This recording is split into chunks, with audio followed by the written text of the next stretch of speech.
Okay, so who is going to win F1 El Sacico? You've been asking in the comments who's going to get sacked first, who are the frauds in Formula One. Sam, we've gone from last season with no rookies, now we've got like a billion rookies, and they've all struggled so far, apart from one we're going to get onto. I was going to say, Kimi didn't struggle. Yeah, in fact, did exceptionally well. But let's start off with El Sacico. Who's going to get sacked first? We said before the season, Jack Doohan. Yeah. Do you think that's actually changed? Do you think someone is going to get dropped before Doohan now? I personally still think Doohan will go first. Not because... I actually, in general, thought Australia wasn't too bad. I know he had his accident in the race. But his actual showing and comparing times to Gasly was actually really good. Yeah. I know the race is different, but four out of the 6 rookies anyway got affected in the race as it is. So if we ignore the race, it was actually really good that weekend. I still do personally think he's going to be the first one to go. Firstly, I think it's pretty crazy they come in with not a lot of testing. Yeah. And actually you see it here and it's all kind of crazy at the beginning of the season. So we're going to see who learns first and you have to risk it. I think it's been fascinating to see like who's been risking it. Like Kimi just was risked. Some of the overtakes were ridiculous. Some of that going on the white lines, no regard. But Doohan, I just think if you're in the Flavio Briatore camp at Alpine, that's just more fuel to be like, we're going to get rid of you. That said, Colapinto in Brazil last year and other races I think also binned it. I was going to say, I think he probably would have actually got a seat if he hadn't been so bad in Brazil. Yeah. So we think Jack Doohan still most likely to, unfortunately, be shuffled. And I think it's really unfortunate for him, but you've got to remember the context. Colapinto's been signed to basically take that seat. Liam Lawson, some people saying Liam Fraudson, because I'm getting Nick DeVries vibes about this. You know, it's easy on the outside that you can be hyped, but when you come in and it's when kind you're put under the spotlight, you need to perform. Yeah. I mean, Australia probably couldn't have gone much worse for him. Bad Probably weekend. could not have gone worse. I mean, I reckon even Isaac Hadjar has come out with a better face than Liam Lawson after that. And Hadjar hasn't come out with a great face. Yeah. So Liam Lawson, I mean, I just think he's not going to have much rope. The only thing for Liam Lawson is that I don't think they're going to want to promote Yuki. It's not so they're not going to put Daniel Ricciardo back in. No. I don't know where Sergio Perez is in the world right now, but there's no one right now queuing for that seat. To be so far off Verstappen, does that tell you that Red Bull have actually been designing this car all along for Verstappen? Well, I was going to say that made me think of the weekend. Have we actually been overly too harsh on Verstappen's teammates? Because Verstappen is so high, does he make this... It's the Red Bulls for the last few years been absolute dogs, and because his skill level is so high, and his teammates are showing where the car really should be, and is Verstappen just making that... So are we actually all being unnecessarily hard on his teammates? I think it might be two things. I think the cars might be more of dogs than we thought, but also they might be really tailored towards his braking style, like being on the edge. Alex Albon's described it when he was teammate of Verstappen. It's like a mouse with really high sensitivity. Like you breathe it and it moves like a million things. And like Albon's like, I just don't like driving cars like that. So we'll see. But Liam Lawson, not quite Liam Fraudson yet, but definitely not the weekend that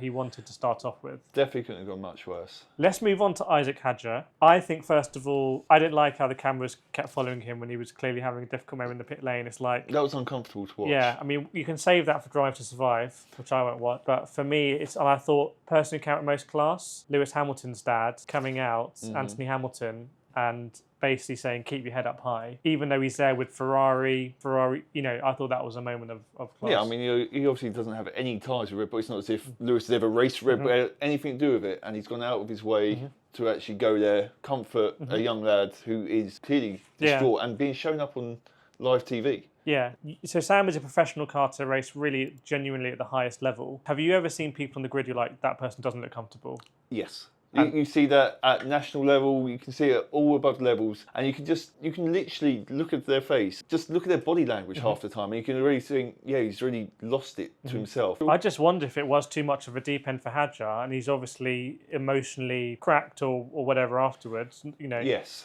That has happened, and I just wonder how that is going to be looked at by people like Helmut Marko. And I mean, they'll know him inside out, they know his data, but you don't truly know what someone's really made of until you're on the grid. It'd be interesting to see at China this weekend. Yeah, let's talk about Oliver Bearman, who started the weekend terribly, ended it as one of the only 2 rookies who finished a race basically, but he crashed it. You know, he crashed in FP1, right off his car, missed FP2, spun his first flying lap at FP3, so he had, I think it's something to see, like 12 minutes or 13 minutes actually driving before the race started.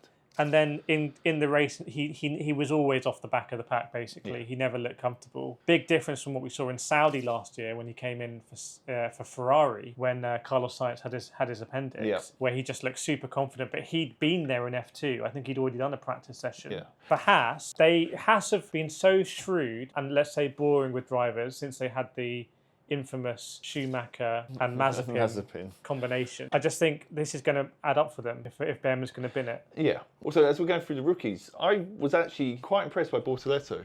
I actually didn't think he did too bad. Yeah, so binned it in the end. But yeah, I mean, he's done. Yeah, if he hadn't binned it, I think we were saying it's a really good weekend for him. I generally thought that was a good weekend. He kind of got ruined in qualifying by the yellow flag, which came up in the end of his main run in qualifying. Yeah. But I think he did really well. I think he came off second best out of all the rookies. I'd be surprised if they drop him during the season. Yeah. So I think but I'd be surprised if they keep him as well. I think someone's going to come in for Audi next season. People have been saying, potentially like Bottas or someone experienced. We'll see what Audi do. I mean, Vettel, someone like, I don't know, Pascal Wehrlein, who I speak with a lot. There's a lot of wild cards they could do. Let's finish off with Kimi, who's the final rookie. Incredibly strong performance. Almost close in the way he drove. And I just love his attitude, like a little bit carefree. Yep. I think a sick 360. Yep. So, it's not like he span it like eased off. Yeah. So I was really, really, really impressed by Kimi. He feels a bit different to like the Mercedes kind of robotic, people that they seem to like. Yeah. And I wonder how that's going to go down. I wonder if he's going to rub Russell up the wrong way.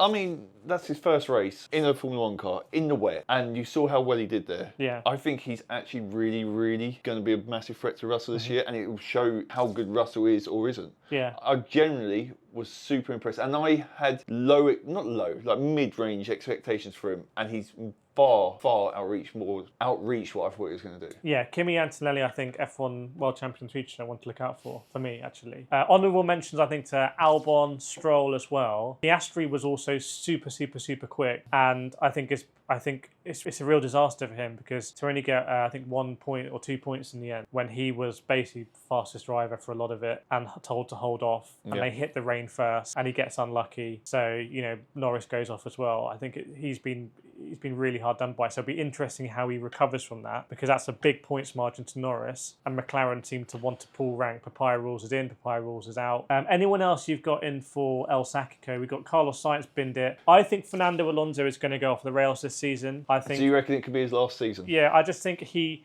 will combust this season. He only can operate in environments for so long before he just annoys everyone and everyone annoys him. And I think this is going to be the season for it. I think Stroll will take him out or something, and it will just, that's... You think it's going to be a mid-season leaving then? I don't think he's going to leave. I don't think he's going to get sacked. I think it's just going to be like when Vettel was there and it just sort of tailed off at the end. Lost interest. I think Alonso will be plotting the next part of his career, which will be in WEC or something like that. I don't know if we'll go back to IndyCar or something. So very, very, very exciting race. Let us know what you think in the comments. We'll be back for more reaction. Make sure to subscribe, and we'll see you next time.